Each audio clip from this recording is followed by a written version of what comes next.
4 lakh crore fund के management तक, यहाँ तक कैसे आए sir? I always believe first few years he'll be hit and run kind of. and आएगा run. जाएगा आएगा जाएगा आएगा उसमें कल एक ही मेरा हमेशा एडवाइस रहता है, at the age of 20,000 rupees अगर कमाते हैं आप खर्चा करने के लिए पिज्जा में जाके खर्चा करने के लिए 1,000 रुपया खर्चा कर लेते हैं। द सेम मनी अगर एसआईपी डालना हो तो सोचते हैं। एक अच्छा फंड मैनेजर तो मेरे हिसाब से वो होगा जो इसने 2-3 साइकिल देखा है, हर तरह का माहौल देखा है। अब एक साइकिल देखने वाला एक्सपीरियंस वाला फंड मैनेजर क्या उतना एफिशिएंट होता है कि लोगों के पैसे को मैनेज कर पाए?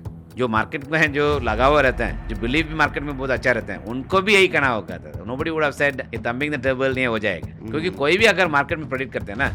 आदित्य बिरला सन लाइफ की बात करें, कुछ 3 अगर फेवरेट स्कीम की बात करें तो क्या आप बता पाएंगे? बीच में अगर जो 2-3 साल डबल नहीं हुआ, रिटर्न नहीं आया, अगर वो खराब समझ के अगर निकल गया। एक नए आदमी के लिए सबसे बड़ी समस्या है कि इतने सारे म्यूचुअल फंड स्कीम हैं, कौन सा फंड चुने और कैसे चुने, क्या स्ट्रैटेजी होनी चाहिए सही फंड चुनने के लिए? अगर आज के दिन गोल्ड है, बट अंडरलाइंग गोल्ड तो है मेरा, सिल्वर है, अंडरलाइंग सिल्वर तो है मेरा, वैल्यू भी है, वैल्यू और नीचे आएगा ऊपर जाएगा, बेस में है। 500 रुपये करके पॉलिसी ले लिया एक्चुअली। मैं बोला एक बार मेरा डॉटर के लिए 18 साल उसको होएगा, उसके बाद एजुकेशन ले आएगा करके ये एजुकेशन पॉलिसी ले लिया एक्चुअली। अगर वही पैसा अगर इक्विटी में डालता था तो उस टाइम पोर्टफोलियो मैनेजर बोल के जैसा कुछ नहीं होता था। When I joined Birla Sun Life mutual fund, मेरा काम ही actually that to become a strong support function for investment for day to day deployment of funds. मेरे मन में ये बड़ा कंसर्न था कि आप जैसे लोगों के लिए करोड़ करोड़ जीरो हर बार कैलकुलेट करते हैं क्या कितने जीरो होते हैं, कितना मुश्किल होता होगा? अगर आपको फास्ट काम करना है और आपको गलत भी नहीं करना है और कुछ भी स्लिपेज भी नहीं होना है, the way to do is actually get your pattern right. 4 lakh crore की फंड सेफ्टी के लिए क्या व्यवस्था होता है फंड हाउस पे फंड मैनेजर्स के द्वारा, या फिर क्या सोच रहती है कि ये फंड किसी तरीके से खराब नहीं होना चाहिए लोगों का? एक तो ट्रस्ट के हिसाब से लोग पैसा डाल देते हैं और उतना जिम्मेदारी अपने ऊपर बढ़ता है।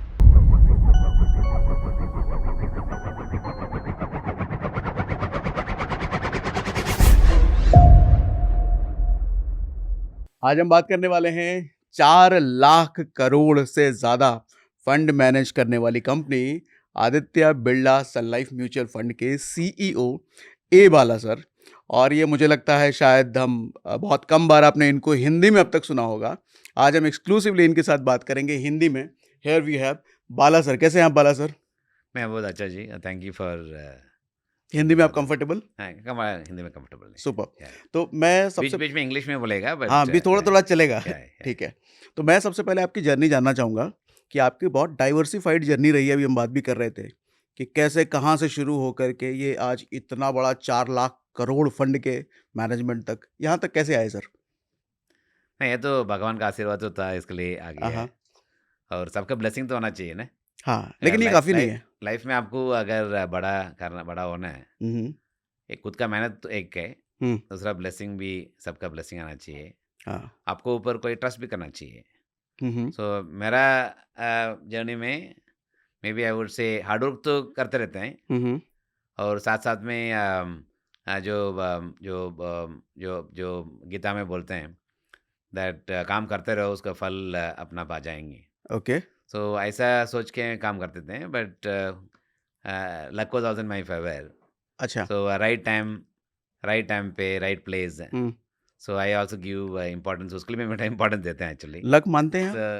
लक मानते हैं एक्चुअली, बिकॉज अल्टीमेटली हर चीज़ के लिए आप खुद ही मेहनत तो करते हैं, बट किसका अगर आशीर्वाद नहीं रहते हैं डायरेक्टली और इनडायरेक्टली, सो मेरे हिसाब से हमेशा उसके हिसाब से ग्रोथ भी आते हैं। ओके। तो मेरा जर्नी में अगर देखते हैं, I was in the right place at the right time in the financial business. Can finance से चालू किया था, कैन बैंक फाइनेंशियल सर्विसेज से चालू किया था। सो तब के टाइम पे आपको लर्निंग का बहुत बढ़िया था एक्चुअली। बढ़िया था कैसे? इन द सेंस आपको खुद ही काम बहुत करना पड़ता है। ओके। ऐसा कोई सेग्रीगेशन नहीं था, पोर्टफोलियो मैनेजर है, आप ट्रेडर है, आप बैक ऑफिस पर्सन है, ऐसा कोई तभी सेग्रीगेशन बिल्कुल नहीं था। ओके। आप खुद ही का अगर आईटी का नॉलेज है, खुद ही आईटी एप्लीकेशन बिल्ड कर दो, खुद ही प्रोसेस बिल्ड कर दो, अगर खुद ही एग्जीक्यूट करो, ठीक है, सुबह से शाम तक काम पे ये कब की बात है ये? This was in 1992। तो उस टाइम पोर्टफोलियो मैनेजर बोल के जैसा कुछ नहीं होता था? ऐसा कुछ ऐसा नहीं था एक्चुअली, बट पोर्टफोलियो मैनेजर्स भगवान जैसा है दोस डेज। अच्छा अच्छा। अभी क्या बहुत लोग आ गया है, अभी एक जन रहेगा, उनका कॉल लेंगे, बाकी सब एग्जीक्यूटिव करेंगे। Okay okay. So fund managers होते थे even when I joined Aditya Birla Sun Life mutual Fund, कभी सीईओ था, सीईओ का सब लोग एनालिस्ट ही थे, एंड डीलिंग रूम में चीफ डीलर ट्रेडर करके थे एक्चुअली। खाली चीफ डीलर मेरे को भी मैंने join Aditya Birla mutual fund, मेरा डेजिग्नेशन था चीफ डीलर, पर एक ही आदमी है। So, एक ही में खुद ही आप चीफ बोलो और चीफ मत बोलो, एक ही आदमी सबको सब कुछ काम करना पड़ता है। तो चीफ डीलर होने के नाते आपको करना क्या होता था? हाँ, ट्रेडिंग का पूरा डीलिंग रूम का पूरा सेटअप करके, ट्रेडिंग का? हाँ, ट्रेडिंग का पूरा सेटअप करके, जो ट्रेडिंग का जो रूम का आपका बहुत कुछ जिम्मेदारी है।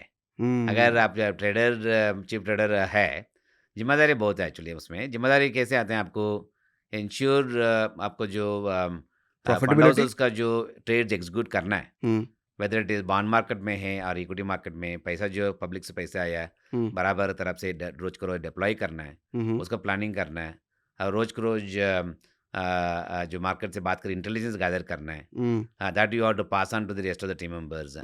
खाली रिसर्च एक काम होता है, और मार्केट इंटेलिजेंस गैदरिंग करके उसका पास ऑन भी करना है टू बेनिफिट द पोर्टफोलियोज। बाकी फंड मैनेजर्स उनका खाली बैलेंस शीट एनालाइज करते रहेंगे, कंपनी मिलते रहेंगे, एनालिस कंपनी मिलते रहेंगे, बट उसका साथ साथ में जो इंटेलिजेंस जो है, मार्केट जो इंटेलिजेंस जो है, सो भी गैदर करके भी देना है। So as a chief trader, so मेरा काम था दोनों को काम करना। एक मनी मार्केट में सुबह से शाम तक लगा हुआ रहेंगे, ठीक है, बाहर मार्केट में सुबह से शाम को लगा हुआ रहेंगे। दो डेज इक्विटी मार्केट खाली 2 घंटा के लिए है। अच्छा, उन दिनों 2 घंटे का होता था? 2 घंटे का होता था, 12 से 2 बजे तक रहता था actually. Okay, so you shift your gear from bond market to equity. ये उधर काम खत्म करने के बाद तब तक कॉन्ट्रैक्ट आता है, शाम को 4 बजे से कॉन्ट्रैक्ट आएगा, 4:30 बजे कॉन्ट्रैक्ट है, 5 बजे कॉन्ट्रैक्ट आएगा। तब तक आप जो मनी मार्केट का जो है पूरा बॉन्ड मार्केट जो है काम करके वापस इधर आ जाएंगे।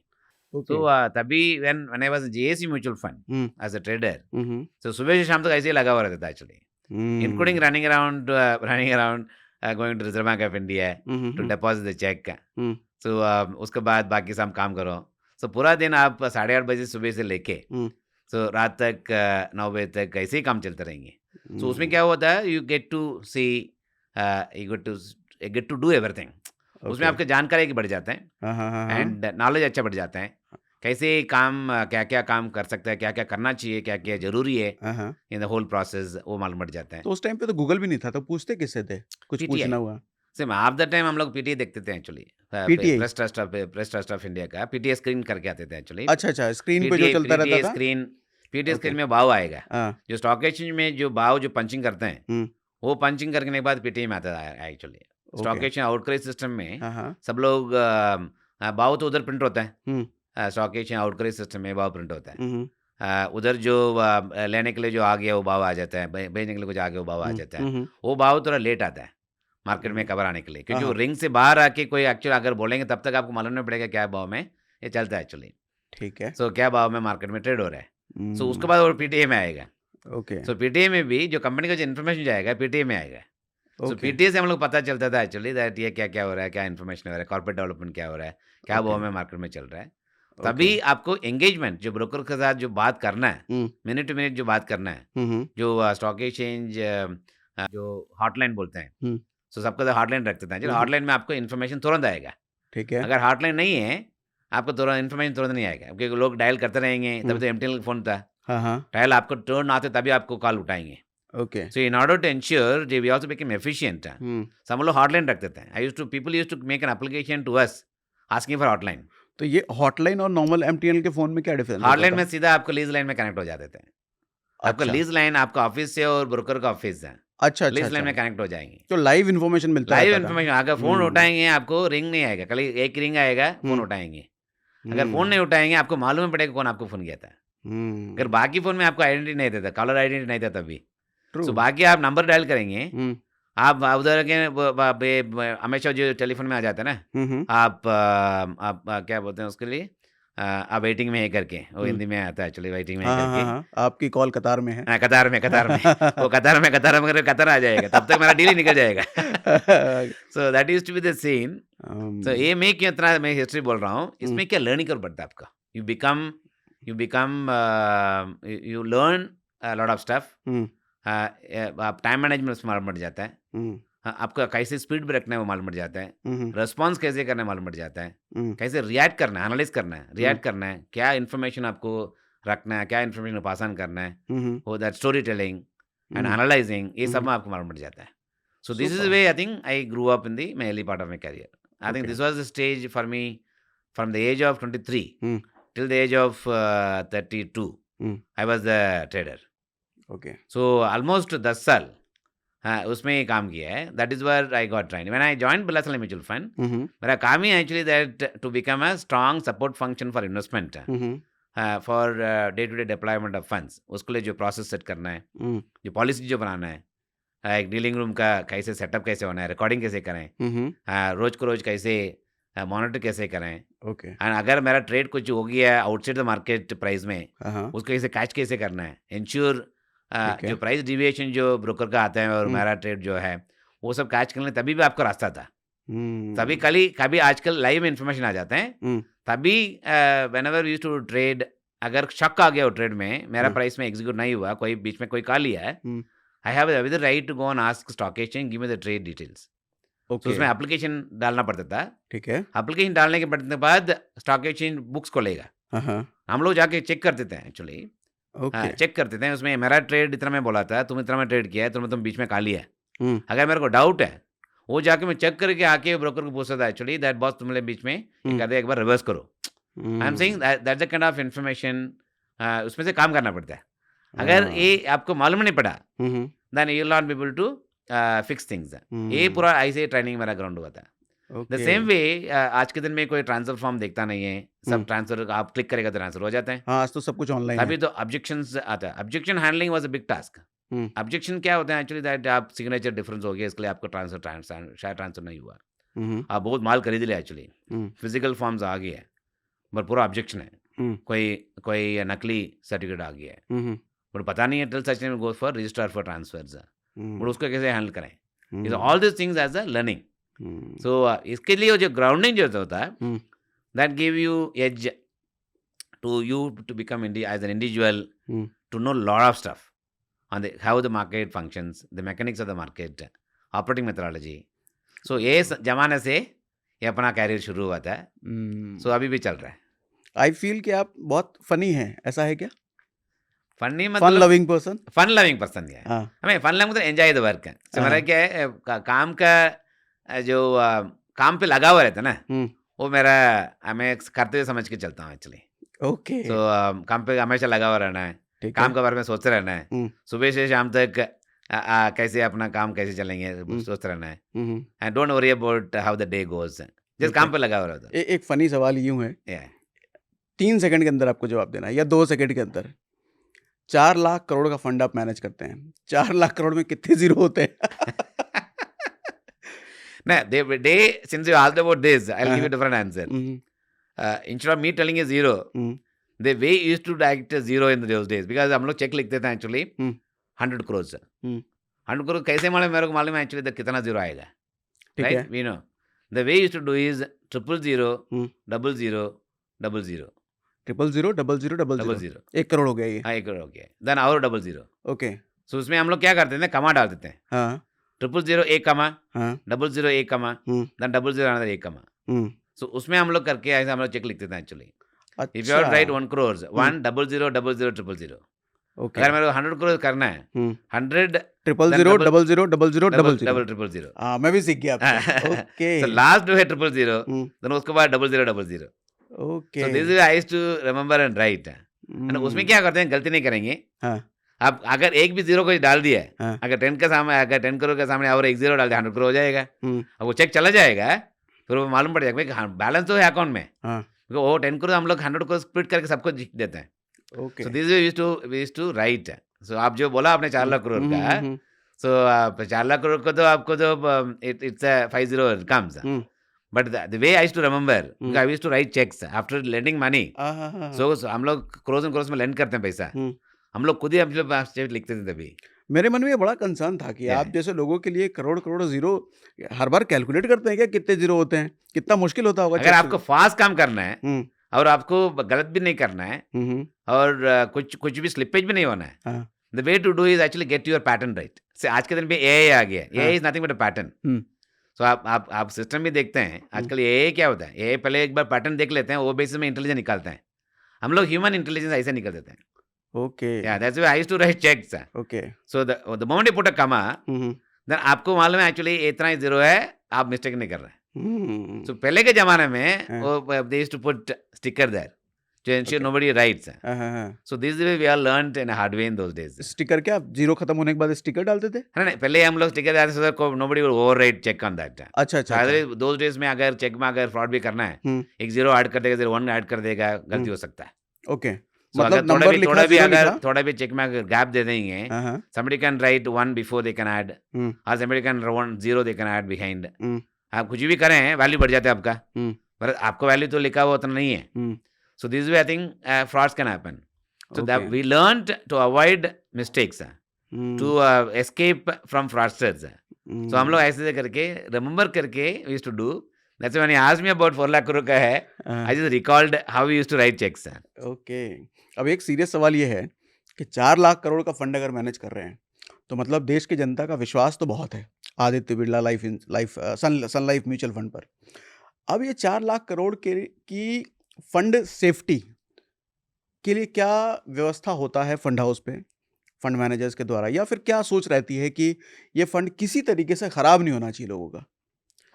नहीं, एक तो ट्रस्ट के हिसाब से लोग पैसा डाल देते हैं, पर उतना जिम्मेदारी अपने ऊपर बढ़ता है। इतना पैसा मैनेज करते हैं, इतना एम्प्लॉइज हम लोग रिक्रूट करते हैं, इतना पार्टनर से डील करते हैं, उतना जिम्मेदारी बढ़ते हैं। सो एक अच्छा है हम लोग का जिम्मेदारी जो लेके काम करना है, that remains that puts us on always on alert. Okay, जो फिड्यूशियल रिस्पॉन्सिबिलिटी जो है उसको कैरी आउट करना है, that something in interest of investors, वो हमेशा टॉप ऑफ द माइंड रहते हैं। उसके लिए जो प्रोसेस जो है चेक्स एंड बैलेंसेस, जो चेक्स एंड बैलेंसेस हर जगह पे होते हैं। चेक्स एंड बैलेंसेस इन्वेस्टमेंट से होते हैं, ठीक है। That's a heart, I call investment is heart. बाकी सब हम करते हैं in order for the heart to function properly. All other functions are support function. ठीक है। The main function for asset management company is heart. अगर heart आपको हमेशा हेल्दी रहना है, हमेशा काम करते रहना है, my investment has to go smooth. To ensure investments में पोर्टफोलियो मैनेजर जो काम करते हैं, जो उनका जो पोर्टफोलियो जो बनाते हैं, जो मैंडेट के हिसाब से walking the dog I call it, जो प्रोसेस जो अप्लाई करके, so return is only outcome. Return कभी कम हो सकता है, कभी ज़्यादा हो सकता है। ह्यूमन बीइंग इज ऑलवेज, ऐसा नहीं है हर बार ह्यूमन बीइंग हमेशा ऊपर का रिटर्न में काम चलते रहते हैं। व्हाट इज मोस्ट इंपॉर्टेंट, जो प्रोसेस के हिसाब से आप पोर्टफोलियो जो बनाते हैं, जो मैंडेट के हिसाब से पोर्टफोलियो बनाते हैं, जो डिसीजन जो लेते हैं, जिम्मेदारी लेके डिसीजन जो लेते हैं, this is something we ensure that individuals actually adopt this styles, I mean adopt this processes to the core. So that's something we do. Then उसके साथ साथ में somebody should also supervise them, risk management ये backend में होता है। ठीक है। सो बैकएंड में जो रिस्क जो है, जो बैकएंड में रिस्क जो मैनेज करते हैं कंप्लेंट्स के हिसाब से और रेगुलेशन के हिसाब से, इंटरनल पॉलिसी से, रेगुलेशन मेरे हिसाब से दिस कम्स लेटर। जो जिम्मेदारी अपने तरफ से जो करना है, जेन्युइनली जो काम करना है with high integrity, that something has to come internal, is a culture of the organisation. वो culture is something we set as one of the core culture. जो जिम्मेदारी के हिसाब से जो काम करना है, that should become a core culture for us. So the organisation जो कल्चर जो बनाते हैं, ultimately that drives the longer term sustainability. जहाँ 4 लाख करोड़ आज के दिन बनाए हैं, सो एक तो brand Aditya Birla group brand अगर एक ही लाइन में एक्सप्लेन करना है, it's all about trust. So we always used to say the name inspire trust. But trust के पीछे जो फंड मैनेजर है, उनका भी वो जिम्मेदारी लेके करना पड़ेगा। हाँ, तो जो ट्रस्ट को जो अपहोल्ड करना है, वो हम लोग की जिम्मेदारी इंडिविजुअल्स का। देयरफॉर इंडिविजुअल्स का भी, जो हम लोग रिक्रूट भी करते हैं, इंडिविजुअल्स का भी credentials, not just only qualification, उनको जो nature, background of the people, the upbringing of individuals, knowledge, ability to carry out their job, जो मेहनत जो करना है उसको लिए कमिटमेंट है। ठीक जो है। मेहनत करके कमिटमेंट है, पैसा तो आ गया है, अगर मैं भी मेहनत लेके काम करना पड़ेगा टू एंश्योर जो पब्लिक का savings actually is manage properly. But मेरा सवाल ये है सर कि मार्केट का एक साइकिल 8 से 10 साल का होता है लगभग, सही कह रहा हूँ मैं? तो 8 से 10 साल का एक्सपीरियंस वाला अगर कोई फंड मैनेजर है, तो उसने तो एक ही साइकिल देखा है। तो एक अच्छा फंड मैनेजर तो मेरे हिसाब से वो होगा जो जिसने 2-3 साइकिल देखा है, हर तरह का माहौल देखा है। अब एक साइकिल देखने वाला एक्सपीरियंस वाला फंड मैनेजर क्या उतना एफिशिएंट होता है कि लोगों के पैसे को मैनेज कर पाए? नहीं, वो तो हमेशा आपका ट्रेंड चेंज होते रहता है। ओके। एक तो एक्सपीरियंस, सो आपको give the advantage of hmm, seeing cycles. Hmm, her money manager, अगर नया कोई मनी मैनेजर बन गया अभी, उनको भी साइकिल देखना चाहिए। He will also see cycles. Hmm, जो ये हम लोग जो 30 साल से, मैं खुद ही देखा है एक्चुअली, मल्टीपल साइकिल देखा है। हुँ, वो started as a fresher only, then he saw cycles, hmm, then you learn from that. That learning करो, everyone has to go through okay. That. वो लर्निंग करो के हिसाब से, अगर नया भी कोई 10 साल से मैनेज कर रहे हैं, हुँ, मार्केट का सीधा उनका ये साइकिल नहीं देखा, हुँ, सो उनका भी मौका आएगा। सो उसमें आप कैसे मैनेज करते हैं इज़ वेरी इंपॉर्टेंट। एक ही एडवांटेज है आज के दिन पे। पहले साइकिल अचानक आते थे, अचानक मतलब? क्राइसिस अचानक आ जाएगा, मतलब विदाउट जैसे? टेलिंग आपको, अच्छा। In the sense all of sudden will come. Hmm, so तभी Lehman Brothers crisis, all of sudden came, hmm, hmm, hmm, nobody knew that one institution, hmm, big institution will collapse. Hmm, hmm, हमेशा अगर लंबा समय के लिए अगर आपके पास numbers है, अगर ट्रैकर कार्ड है, ट्रेंड है, उसमें आपको मालूम पड़ जाएगा क्या क्या ट्रेंड आकर आ सकता है। आज के दिन पे अगर नया मैनेजर्स के लिए गोइंग बाई पास्ट डेटा, उनका एनालाइज करने के लिए, थोड़ा प्रेडिक्शन के लिए उनके लिए थोड़ा मौका है। हुँ।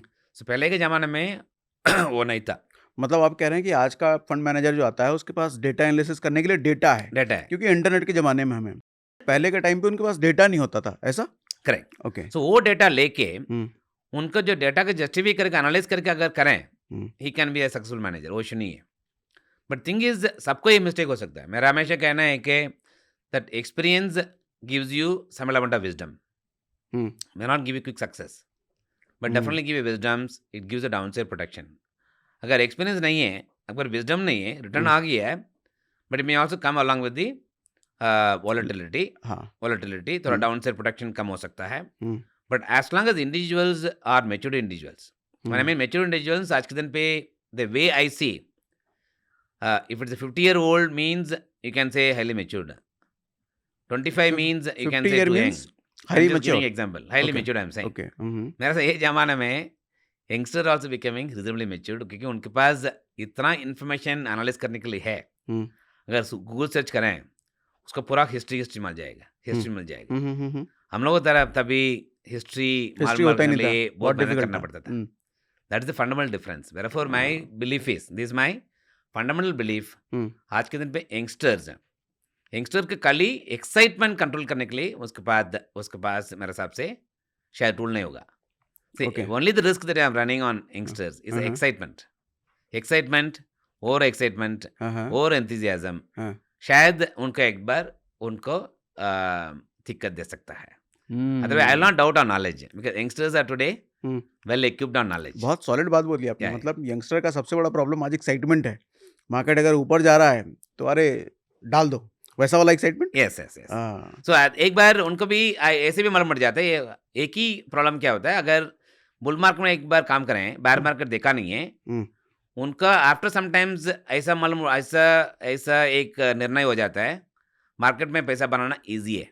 हुँ, हुँ, सो उनको वो एक दैट इज़ अ कॉम्प्लेसेंसी। ठीक है। अगर एक बार वो आ गया, मार्केट में पैसा बनाना बहुत ईज़ी है, हुँ, देन तभी उनको मार पड़ेगा। ये मार पड़ेगा तब जब पता चल तभी गया कि उनको पता मार्केट चल में जाए पैसा बनाना ईज़ी है। ईज़ी है। ये नहीं पता चलना चाहिए। Correct, correct. ओके। तो जब तक पता रहेगा कि पैसा बनाना डिफ़िकल्ट है, वो अलर्ट ज़्यादा रहेगा। उसके लिए कंटिन्यूअस मेरे को मेहनत करना पड़ेगा, कंटिन्यूअस। और दूसरा भी एक है एक्चुअली, हाँ। The moment you start faking afraid, no I am good, I am good, I am good, कभी-कभी क्या है मार्केट में can rise, everybody can be a stock picker in market. Hmm, see market ऐसा नहीं है that market is only meant for portfolio managers of large mutual fund, hmm, बाकी लोग नहीं। मार्केट भी मेरे हिसाब से common man can also invest in market, as long as you have a common sense approach. ये इसका क्या मतलब हुआ? Common common man? Sense approach, अगर हुँ, कॉमन सेंस अप्रोच क्या होता है, जो बिज़नेस का अगर एनालाइज़ करना है, हाँ, हाँ, it is a common sense क्या अप्रोच होता है, it's like Peter lynch model. हाँ, हाँ। पीटर लिंच का common sense approach he applies for investment. ये क्या होता है कॉमन सेंस अप्रोच? अगर आप कोई प्रोडक्ट खरीदते हैं, हुँ, आप दुकान में जाके रोज के रोज टूथपेस्ट खरीदते हैं, हुँ, आप टूथपेस्ट खरीद के आ जाते हैं, as a common man use it. Hmm, hmm, अगर कॉमन सेंस यूज करके एक बार डिटेल में उसको टूथपेस्ट के देखना है, अगर मनी मनी के हिसाब से देखते हैं, वो देखेगा ये किसका प्रोडक्ट है, ठीक है। कौन बनाता है, रोज के रोज कितना खरीदते हैं, हुँ, शायद कितना सेल्स होगा, उसके बाद सेल्स एनालाइज करेंगे। ये हुँ, रिपीट सेल्स हो सकता है और एक ही बार हो सकता है। ट्रू। सो अगर कॉलगेट अगर पेस्ट लें रोज को रोज हर महीने में खरीदेंगे तो रिपीट है, फिर में उतना वॉल्यूम बढ़ेगा। हम्म, मेरा 4 फैमिली है, शायद उतना मेरा कंज्यूम बढ़ जाएगा। ट्रू, लाइक वाइज एपिटल रेंज मॉडल वैसे ही है। ओके, अगर शॉप में अगर माल में घूमते रहते हैं, हम्म, अगर एक प्रोडक्ट के पीछे पीछे कस्टमर का ज़्यादा का ज़्यादा इंटरेस्ट हमेशा रहता है, हम्म, दैट मीन्स उसका प्रोडक्ट का पुल रिजल्ट अच्छा है। हाँ, सो वो बेसिस में इस कॉल कॉमन सेंस अप्रोच है। अगर वो आपके पास सेट हो गया माइंड में, हम्म, देन आपको शायद it becomes that much more easy to look at that kind of company. अगर मार्केट में लिस्टिंग है, लिस्टिंग नहीं है, वो सब देख के ये पुराना मॉडल है। सो अभी भी जो पुराना जो फंडामेंटल देख के, जो मार्केट का ट्रेंड देख के जो इन्वेस्ट करते हैं, ये आज के दिन में कर सकता है। Even youngsters can do it. Only thing उनको जो देखने का जो तरीका है, that can very, it can very from one individual, but तरीका रिमेन द सेम। जो सोर्स ऑफ जो तरीका है वो रिमेन द सेम। ठीक है, so therefore from a money managers point of view, अगर ये सब समझ के अगर काम करें, शायद आपको डाउन साइड प्रोटेक्शन कर सकता है। से मैं क्यों बोल रहा हूँ actually that from a money managers point of view, जो source of analysis, source of information basis पे आप एनालाइज करके जो इन्वेस्ट करते हैं, अगर वो ठीक से करें, ये आपको उतना तकलीफ भी कम होगा और उतना नेगेटिव सरप्राइज भी कम होगा। So this is what I think one has to remember. ये यंगस्टर्स में ये थोड़ा शायद ओवर कॉन्फिडेंस क्रिएट कर सकता है। आप तो इतना बड़ा फंड मैनेज कर रहे हो सर, तो आजकल का जेनजी जो है, नया जनरेशन जो आया है, जो म्यूचुअल फंड में इन्वेस्ट कर रहा है, कितना परसेंटेज के हिसाब से आप देखते होगे कि वो जेनजी लंबे समय तक, मतलब 5 साल 8 साल रुक पाता है म्यूचुअल फंड में?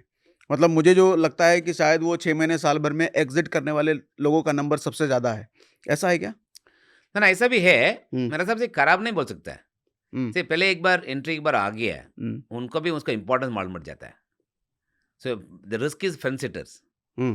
से फेंस में जो बैठते हैं ना, इन्वेस्ट करेंगे, हाँ, हाँ, उनको ही तकलीफ होता है, क्योंकि वो पैसा भी नहीं बनाते हैं हाँ, और हमेशा मंदी में रहते हैं, और नीचे आएगा तो मार्केट नीचे आएगा तो खरीदेंगे करके बैठते ये रहते हैं। किसके बारे में बोला आपने? Fence seaters. फेंस फेंस जो बाहर जो बैठते हैं ना हमेशा हाँ, स्टेडियम में, हाँ, बट खुद भी खेलता नहीं है, बट खाली कमेंट्री मारते रहते हैं। हाँ, हाँ, राइट, ऐसे बहुत लोग तो ऐसे ही रहते हैं। I call them fence seaters. हाँ, हमेशा फेंस सिटर में क्या होता है, मार्केट बढ़ेगा, उनका हमेशा सोच रहे हैं कि बार मार्केट गिरने के बाद पैसे डालेंगे, हाँ, मार्केट गिरने के बाद वो बढ़ेगा ना, और मार्केट गिरने के बाद पैसे डालेंगे। हाँ, दोनों तरफ में क्या करते हैं, उन्होंने पैसा नहीं डालता ही नहीं है। हाँ, ऐसा बहुत लोग हैं वो तब मार्केट तक में।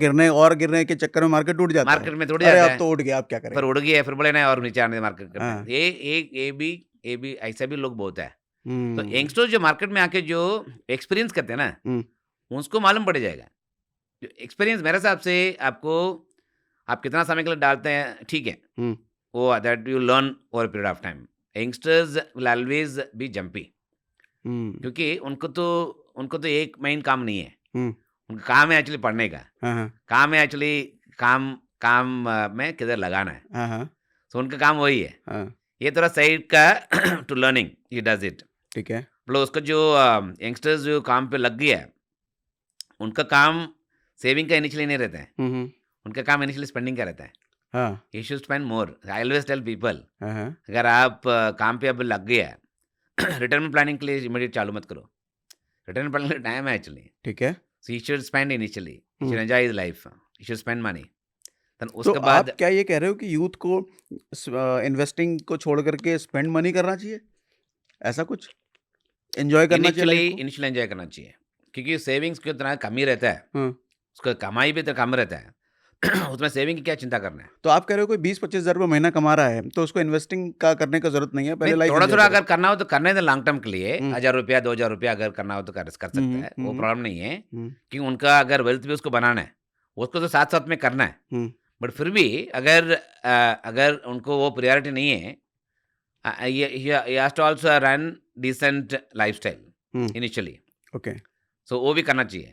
अगर किसके पास द वेल्थ इफेक्ट का बड़ा करना है, अगर छोटा ही कमाता है, उनके लिए फ्यूचर बिल्डिंग के लिए करना है, वो गोल बेस्ड इन्वेस्टिंग करना है। अगर Okay. घर खरीदना है उसके लिए करना है। हाँ, but I always feel that initially the mindset should be to spend initially for first few years, then you start thinking about savings. मतलब पहले इनकम बढ़ा लो तब इन्वेस्टिंग शुरू करो, वो वाले प्रिंसिपल बात करना चाह रहे हैं आप? Correct. ओके, ओके, तो This is लेकिन one principle they should apply. हाँ, Then second is जो पैसा डालते हैं through all the online digital platform, वो निकल जाता है।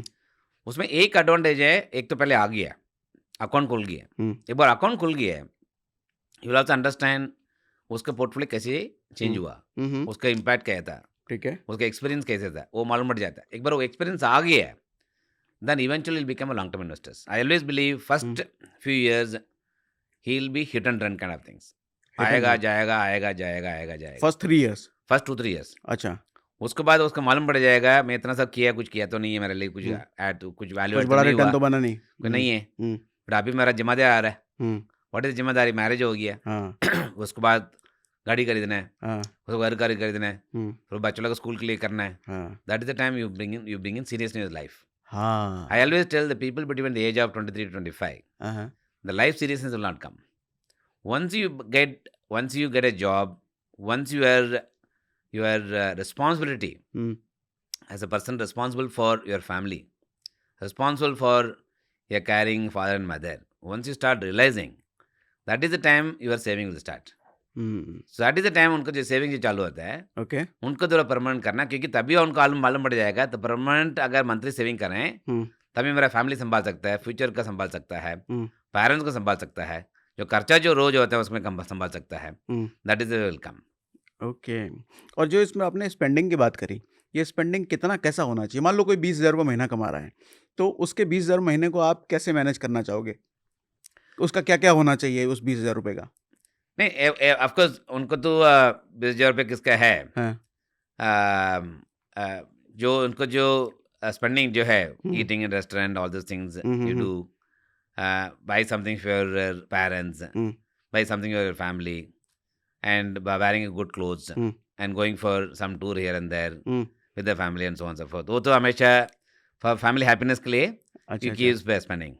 उसमें खाली एक ही मेरा हमेशा एडवाइस रहता है, at the age of 25,000 rupees अगर कमाते हैं, आप खर्चा करने के लिए पिज़्ज़ा में जाके खर्चा करने के लिए 1,000 रुपया खर्चा कर लेते हैं।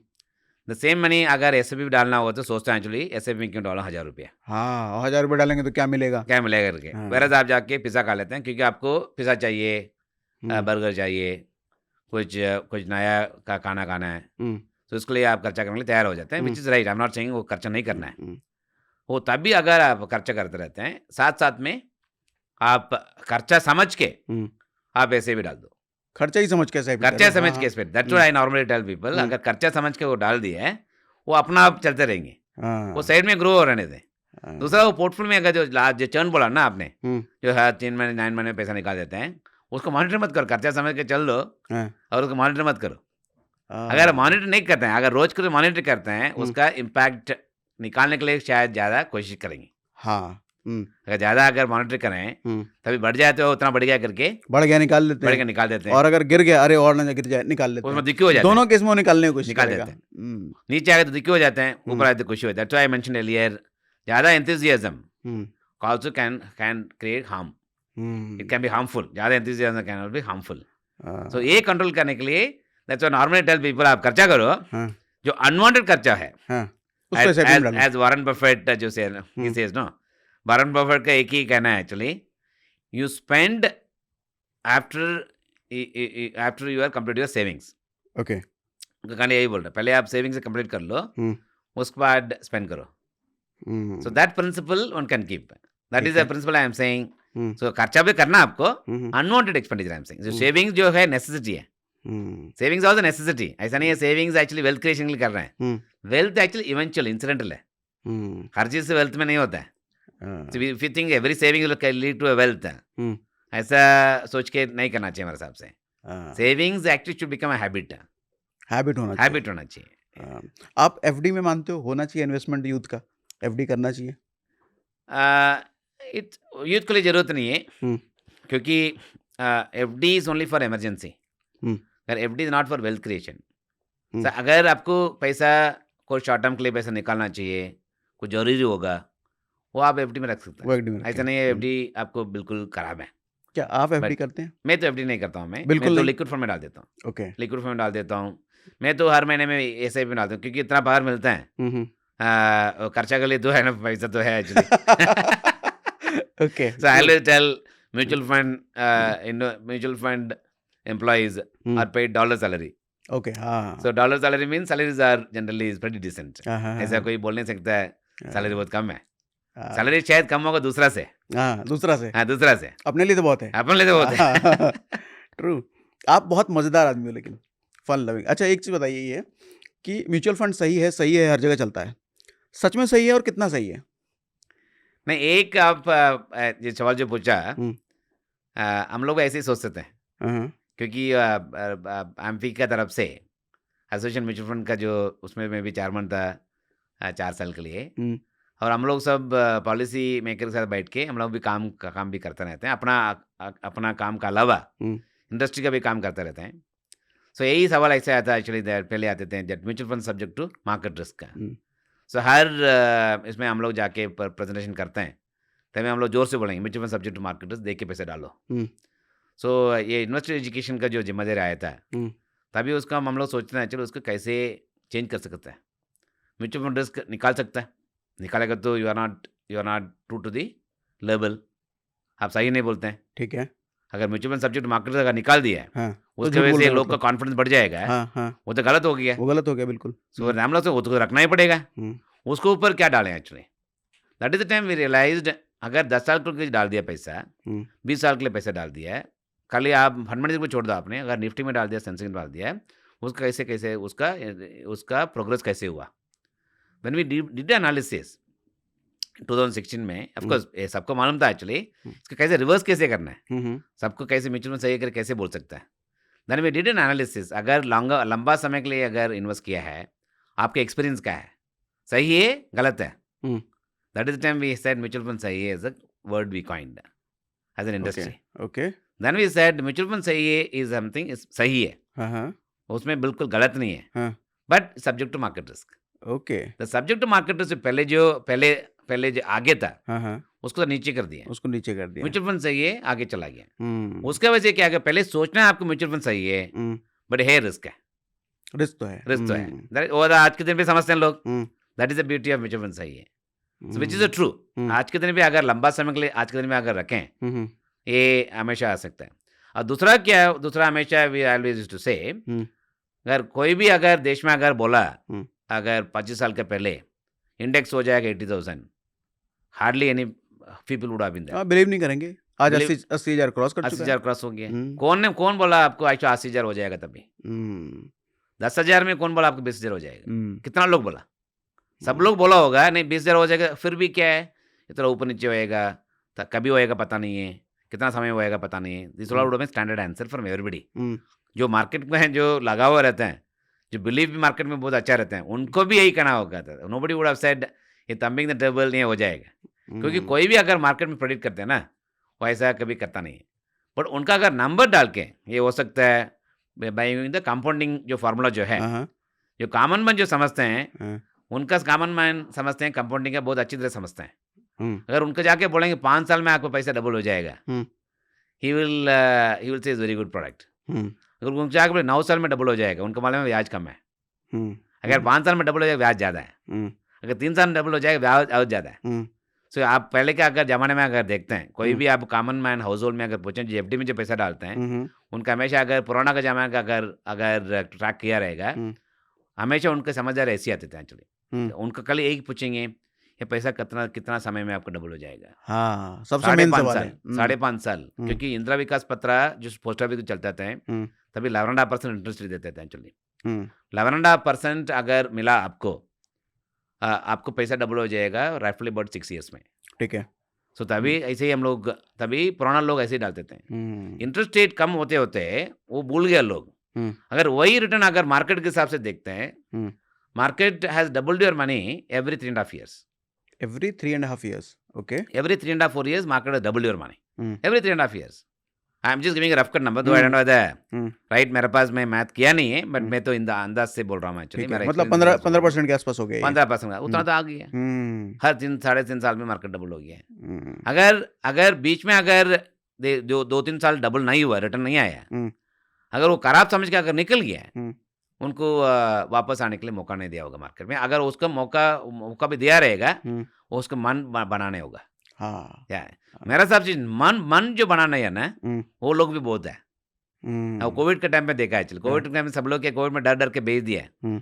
उसके बाद वापस एंट्री करने के लिए मार्केट में हमेशा एक गलती होता है, मार्केट में एंट्री करने के लिए मौका मिलेगा, बट आपको ईगो जो इंडिविजुअल का जो ईगो जो है ना, नहीं बेच दिया बाद में देखते हैं करके ना, वो देखते में लग जाता है। अरे हमने तो कम में लिया था, अभी ज्यादा हो गया, अब इतने में नहीं लेंगे। करेक्ट, देयरफॉर वो मार्केट में अगर वो समझ के करेंगे ना, आएगा नहीं। देयरफॉर द म्यूचुअल फंड सही है, अगर लंबा समय देखते हैं, it becomes very powerful word. लंबा समय की डेफिनेशन आपके हिसाब से? हमेशा 10-15 साल से लंबा समय। मैं हमेशा ऐसे रहता हूँ, आप एज ऑफ 25 लंबा समय आप काम करने के लिए कितना टाइम लगता है? 50 साल, 55, 60। सम पीपल से मैं 60 तक काम करेगा, 60 तक काम करेगा। वेरी पीपल से मैं 40 तक काम करेगा। मोस्ट ऑफ द पीपल से मैं 55, 60, 60 तक काम करेगा। Some people, very people will say मैं 80 तक काम करेगा, 70 तक काम करेगा। Those who need, those who are independence, those who need family money support. So एक अगर वो हिसाब से देखते हैं, 30-35 years is your working life. That full working life should be your लंबा समय। True. I'm just giving a simple example. True. जो वर्किंग लाइफ जो आपको जो समझ के चलते हैं, that must be your investment time period also. मतलब जितना वर्किंग लाइफ समझ रहे हैं, एटलीस्ट वो पीरियड इन्वेस्टमेंट का समय, वो पीरियड आपको पूरा उतना समय समझ के करना है। आपको सिंपल फार्मूला जो ग्लोबली जो फ्रैंकलिन टेम्पल्टन का जो पुराना फार्मूला था, and I'm talking, these are all legend in the world. सो उनका कहना है, उनका जो हिसाब से जो म्यूचुअल फंड यूएस वाले में प्रमोट किया है, लंबा समय is nothing but 100 minus your as.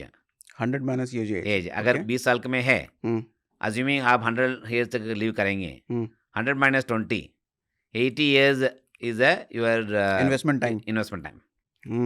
अगर कोई 40 में है, 100 माइनस 40, तो 60 is your allocation towards equity. 80 should be the equity, 60 should be the equity. अगर 60 हो गया आपने, 100 minus 60, your equity allocation should be only 40%. Okay. ऐसा करके ग्लोबली सिंपल फार्मूला सिखाते हैं। So मेरा कहना है एक्चुअली आपको जो वर्किंग लाइफ जो है, that should be your period of investment, specially for youngsters. अगर आपको 50 साल हो गया और 10 साल है, then the 10 years should be your period of लंबा समय। सो वो रिस्क हिसाब से बोल रहा हूँ मैं, जो लंबा रिस्क, इक्विटी जनरली कंसिडर है हायर रिस्क। अगर हायर रिस्क असेट में डालना है, इतना लंबा समय में डालते हैं, उसको आपको मार्केट ऊंचा रहते हैं और नीचे आते हैं, ये सब में आपको एडजस्ट करके लॉन्ग टर्म में आपको चार्ट आप देखेंगे, हमेशा ऐसे ही देखते हैं। बट आगे 20 साल के बाद चार्ट देखते हैं, कभी नीचे रहेंगे, कभी ऊपर रहेंगे, क्राइसिस आएंगे, हिट करेंगे, कॉन्फिडेंस आएगा, कॉन्फिडेंस जाएगा, कभी बारिश गिरेगा, कभी बारिश नहीं गिरेगा, कभी धूप बहुत आएगा, कभी धूप नहीं होगा। Right, we see this all the nature, exactly nature only. Market का भी नेचर जैसे ही है, कभी धूप, कभी छाँव, कभी गर्मी, कभी ठंडी। करेक्ट। तो अगर वो समझ के करें, बट फिर भी लगा हुआ रहता है, इन्वेस्ट रिमेंड रहता है, दैट्स व्हाई लंबा समय के लिए आपको देना पड़ेगा। आपके यहाँ पर आदित्य बिरला सन लाइफ की बात करें, कुछ 3 अगर फेवरेट स्कीम की बात करें, तो क्या आप बता पाएंगे आपके? नहीं, मेरा ऑफकोर्स है अपना फ्रंटलाइन इक्विटी है। सी मेरा लाइकिंग कम्स फ्रॉम दी 25 साल के जो एक्सपीरियंस जो बनाया हम लोग, 30 साल के एक्सपीरियंस जो बनाया, अब कोई भी पीरियड का अगर कंपाउंडिंग रिटर्न देखते हैं, it is more than satisfactory. ठीक है। फ्रंट एंड इक्विटी 25 साल का एक्सपीरियंस है। हम लोग का फंड साइज था 7 कोटी का था, आज के दिन में 30,000 कोटी है, 28,000 करोड़, 30,000 करोड़ का साइज है। फ्लेक्सी का फंड 25 साल का रिकॉर्ड है। ओके। एंड 25 साल में क्या CAGR? CAGR would be roughly about 18%. 18%. Okay. Roughly. I'm just giving an exact number. पता नहीं मेरे को, but somewhere around 18%. ठीक है। And same way, if I take Gen X fund, it's evergreen fund. Okay. MNC fund is evergreen fund. So these are some of my favorite schemes. Okay. The same way, the Birla Dividend Yield Plus. कौन सा? Birla Dividend Yield Plus.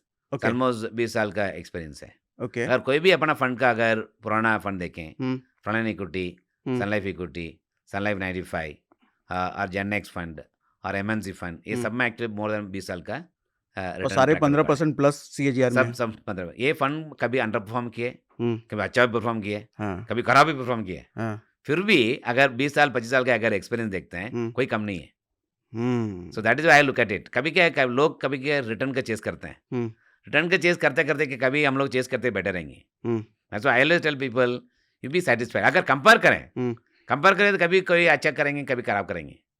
सो अभी comparison में अगर घुस जाते हैं, आप कभी इन्वेस्टमेंट डिसीजन नहीं ले सकते, नहीं ले सकते। नहीं ले सकते। अगर हाँ। कंपैरिजन एक्चुअली इज लोग करते हैं, आज के दिन पे सब बहुत लोग कंपैरिजन करते हैं। लेकिन कंपैरिजन करना नहीं चाहिए कि पास रिकॉर्ड, पास रिटर्न इसका क्या रहा है 10 साल में, 15 साल नहीं में? नहीं, आप एक तो अलग से देखना पड़ेगा, then hmm. You have to look at the comparison. Hmm.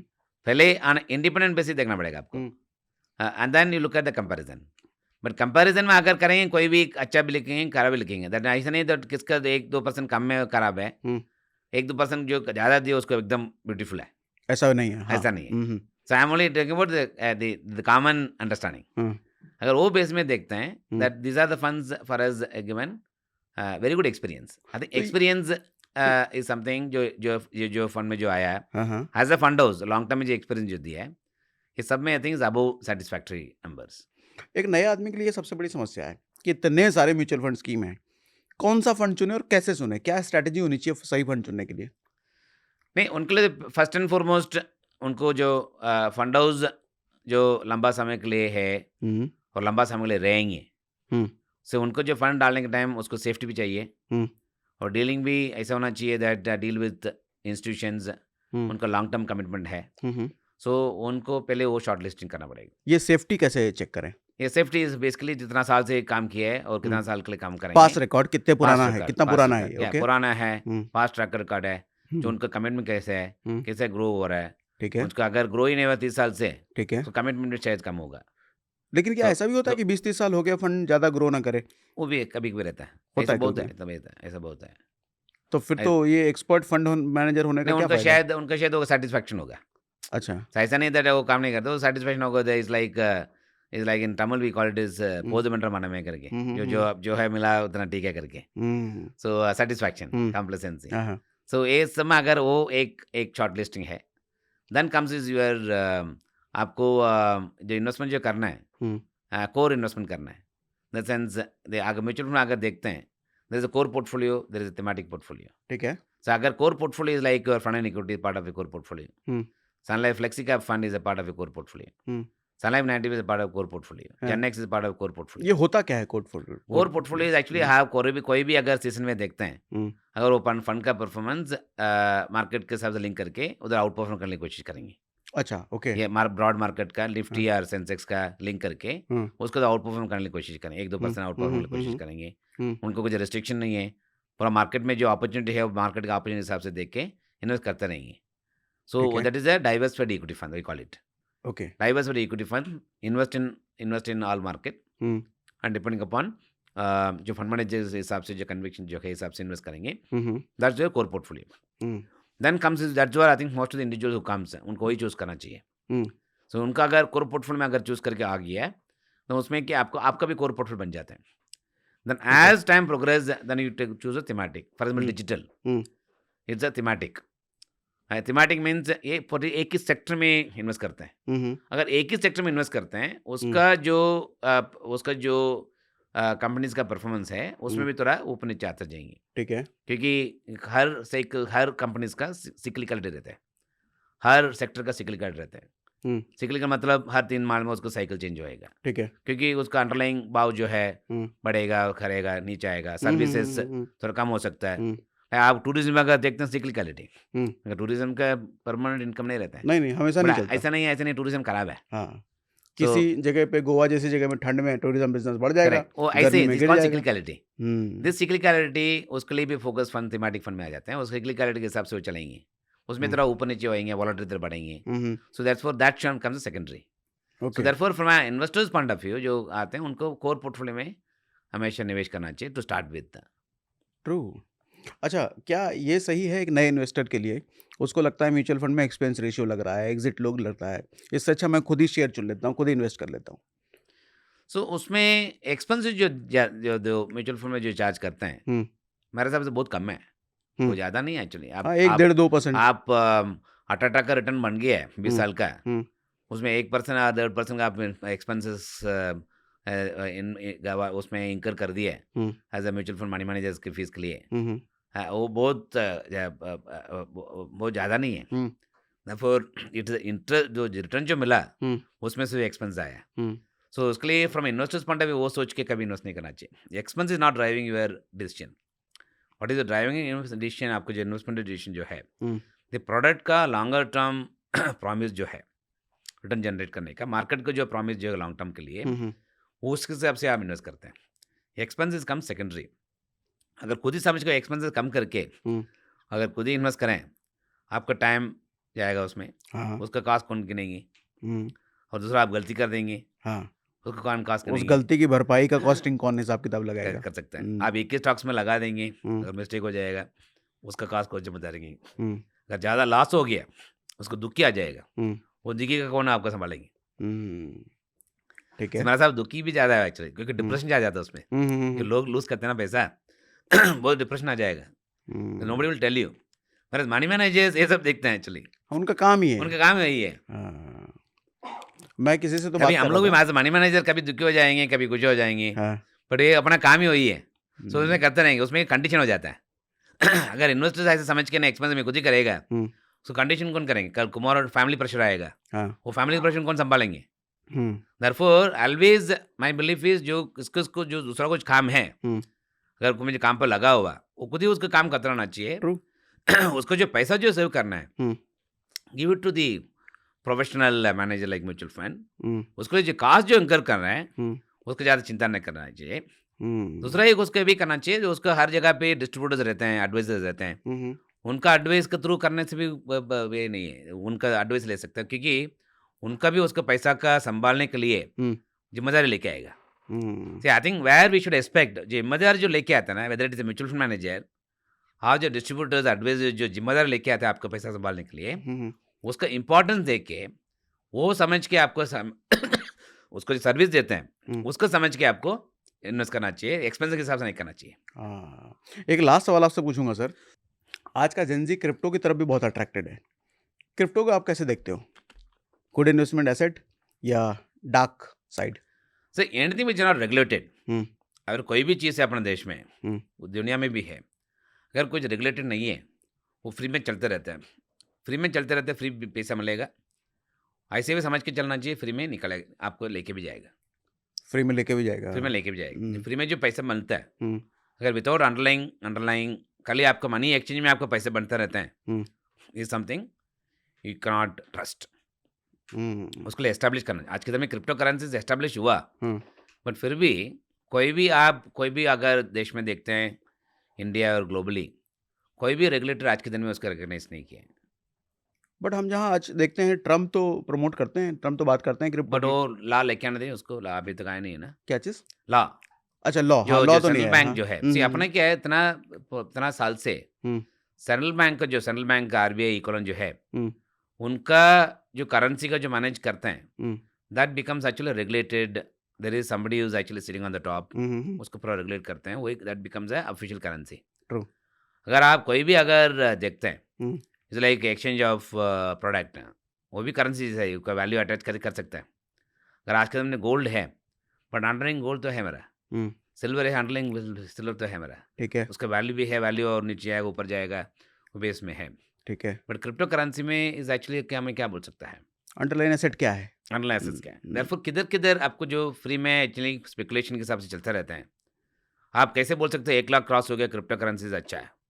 Speculation. अगर अपना मार्केट में अगर देखते हैं, अगर पुराना का टाइम पे अगर देखते हैं, हर्ष मेहता का टाइम पे, अगर मैं if I go back and recall my memories हैं, मार्केट में भी अगर कोई भी कंपनी का अगर वैल्यू, उसका जो इंट्रिंसिक वैल्यू से एकदम ज़्यादा हो जाता है, अगर कंपनी का वर्थ से X है, अगर मार्केट प्राइस बढ़ी या 5x 10x है, उसका लॉस होता ही है. लाइक 99 में सब लोग बिलीव करते थे actually internet will be the new baby. Internet तभी नहीं था, इंटरनेट तभी आ रहा था, तभी मार्केट में सबको वैल्यू देना शुरू किया था. On the base I balls, कितना लोग आके देखते हैं, आई बॉल्स के हिसाब से वैल्यूएशन करना शुरू हो गया है, पर अंडरलाइंग रेवेन्यू नहीं है, कुछ नहीं है. फिर वो मार्केट में मालूम पड़ा. सिर्फ मार्केट में पहले मालूम था, पर मार्केट प्राइस बढ़ते जा रहा है, सब लोग उसमें घुस गया था. यही बबल है, ये बबल है, जिसका अंडरलाइन एसेट नहीं है, प्राइसिंग बढ़ रही है, प्राइस बढ़ते जा रहा है. देयरफॉर क्रिप्टो करेंसीज में ये सब आपका आंसर नहीं है, टू वेरी फ्रैंक, इसमें नहीं है. सो जो आप जो ट्रेड करते हैं, आपका रिस्क के हिसाब से करते हैं. इसके लिए RBI आज के दिन पे भी इतना सा होने के बाद भी Reserve Bank of India recognise नहीं कर रहे हैं कि उनको मालूम है कारण रेगुलेटर ग्लोबली आल्सो कोई कर नहीं रहा है। अगर ये ग्लोबल करेंसी आ गई है वो बेसिस में आपको ऑफिशियली आपको इसमें एक्सचेंज कर सकता है। देन उसको उसका साथ साथ में कुछ कंट्रोलर आ गया कुछ क्योंकि ultimately is about money. Money के लिए रेगुलेटरी रेगुलेशन प्रोटेक्ट्स यू। इसमें कौन प्रोटेक्ट कौन करता है? कोई नहीं। देयरफॉर वो समझ के आपको दूर रहना पड़ेगा। मतलब being RBI sometimes let go opportunity also is another good decision. कभी कभी क्या है, let go opportunity also will come as a blessing in disguise. Therefore सब कुछ बढ़ता है ऐसा उसको चेस नहीं कर सकता। Sometimes you have to also let go opportunities. जो अपना पुराना प्राइम मिनिस्टर पीवी नरसिम्हा का स्टाइल था, इवन मैनेजमेंट लेसन्स में it is taught. It is but doing nothing is also is doing something. Doing nothing is also doing something. Yeah, Okay. Because there is a purpose for which you are doing nothing. That should also be respected. अच्छा, एक last सवाल final. Yeah. आप अपने पैसे को किस किस asset में डालते हो? कितना नहीं, लेकिन किस किस एसेट में डालते हो? नहीं, मेरा तो ऑफकोर्स इक्विटी में ही पूरा है मेरा। कंप्लीट? या large assets. Okay, large portion of my assets in equity. क्योंकि मेरा इक्विटी का रिस्क लेके सेव करने के लिए टाइम लंबा समय भी है, ठीक है, और रिस्क भी समझ के इन्वेस्ट करने के लिए मेरा मन भी है। इसके अलावा real estate? Real estate is a house only? Real estate residential house. Of course मेरा पुराना coming from the family background, you must own a land piece.